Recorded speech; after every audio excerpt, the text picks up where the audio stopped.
Winter's coming. I don't know how it's coming, but it's gonna be coming. To this day, most AI investment is failing. For those that are worried about their jobs, so what tools do you use? What's the strategic value here? Because the tool I've chosen for most of my work with AI is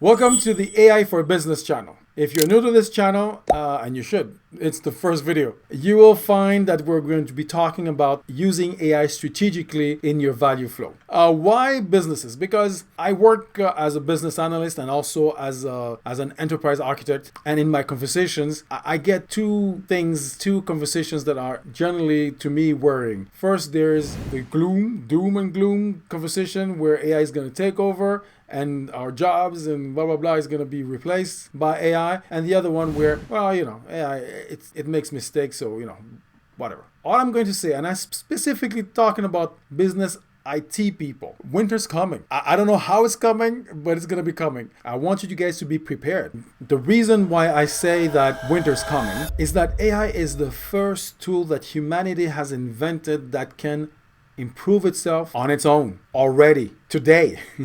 It can do that. There are limitations, and that's the purpose of this channel, how to navigate this understanding. And I'm going to say that understanding is going to be the focus of my channel here. We're going to try to talk about strategic use of AI as opposed to using tools. We're going to focus on understanding as opposed to techniques. The reason is that to this day, most AI investment is failing. And there's an easy reason for that. Again, let's go back to what a business is: predictability. And one of the things that AI is not always the best at is predictability. And as a business, you might feel the pressure to use AI for whatever, but AI is not good for everything. AI cannot possibly work for some use cases. Here, I'm going to give you the real deal. We're not going to be hyping things, and we're not going to be complacent either. Because winter's coming, I'm telling you. I don't know how it's coming, but it's coming. For those that are worried about their jobs, AI is not coming for your job. Well, a little bit, but not that much. The person coming for your job is a guy who knows AI. He might not even be a specialist as much as you are, but it's a guy who knows AI is going to take your job, not necessarily AI. Very often, when people learn that I work a lot with AI, they ask me, so what tools do you use? And as you might have gotten from what I said before, it's not about the tool, because the technology evolves so much that by the time I tell you the tool, you might get deep into some technique, and in a couple of weeks, this might be obsolete. The issue here is we want to talk about strategic use of the tool. I'm going to tell you which tool I use though, because it's of interest to people. And now that you know that it has to be strategic, the tool I've chosen for most of my work with AI is Claude. Why? Unlike OpenAI, Claude does not train on your data. And because of that, it's not involved into any lawsuit with the New York Times. Because if you guys don't know, everything that you told ChatGPT and OpenAI the whole year last year is up for grabs for the New York Times and the jurors and whomever is going to review the files. New York Times has asked OpenAI as a judge to force OpenAI to have them conserve everything and show everything. You know what you did last summer. So now let's get back to Claude. Second, Claude, like a lot of tools, Claude can be used within a browser. So that's good because not every time you can install the desktop version. And the third thing is the benefits themselves. Claude allows you to create things, not just, little stories and things like that, but you can create things that you can interact with right in the browser. Not only you can create those things, artifacts as they call them, that you can interact with, you can share them as well. So what's the strategic value here? The value here is that Claude can take a conversation about explaining things to a conversation where you show things. And when you show things, you're halfway to convincing people. At least even for yourself, you're halfway to understanding your point even better so that you can convince better. And once you share it, then people can play with it and then they get better ideas, and whatever you're trying to achieve is that much better. So that's why I chose Claude. And what better way to convince you about Claude than to show you Claude work, right? So yeah, let's do it. Let's get into Claude. Let's start with a simple example. It has nothing to do with business in this case. I mean, it could be a boss. Okay, you know what? Let me use another terminology here. My most important stakeholder sent me a request. And as a lot of requests, they don't necessarily come in a package or in a form that can be used very easily or quickly, or at least in not the most efficient way.